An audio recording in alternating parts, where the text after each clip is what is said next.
தாய் தமிழ் உறவுகளுக்கு வணக்கம். அதிமுக மூத்த தலைவர் செங்கோட்டையன் அணிக்கு தாவினார்.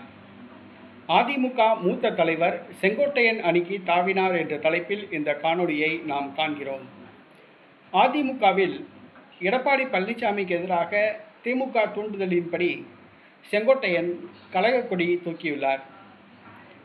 பிரிந்து சென்றவர்கள் ஒருங்கிணைக்க வேண்டும் என்று குரல் கொடுக்கிறார். ஆனால் எடப்பாடி பழனிசாமியோ அவர்கள் பிரிந்து சென்றவர்கள் அல்ல, கட்சியிலிருந்து நீக்கப்பட்டவர்கள் என்று கூறி வருகிறார். 10 நாட்கள் கெடு விதித்துள்ளார்.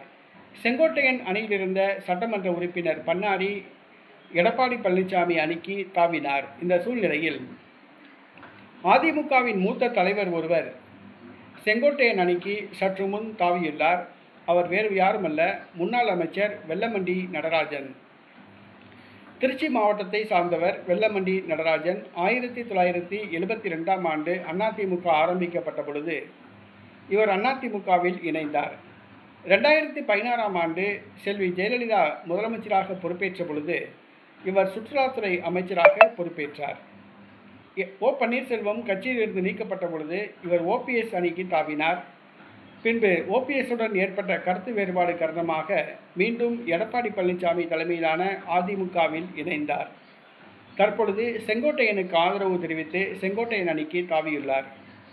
பிரிந்து சென்றவர்கள் ஒன்றுபட்டால்தான் அதிமுக வெற்றி பெற முடியும் என்று அவர் கூறியுள்ளார். அவருக்கு வயது 76 வயதாகிறது. இனிமேல் அவர் அரசியலில் களமிறங்க முடியுமா? அரசியலில் அவர் களமாட முடியுமா? சாதிக்க முடியுமா என்பது கேள்விக்குறியான விஷயம். ஏனென்று சொன்னால் அவர் வயதாகிவிட்டது. அரசியலில் இருந்து ஓய்வு பெறுவது நலம். ஆனால் தற்பொழுது செங்கோட்டையன் அணிக்கு தாவியுள்ளார் வெல்லமண்டி நடராஜன். வெல்லமண்டி நடராஜன் ஓபிஎஸ் அணியை சார்ந்தவர் தான், ஓபிஎஸ் ஆதரவாளர் தான். தற்பொழுது செங்கோட்டையன் அணிக்கு தாவியுள்ளார்.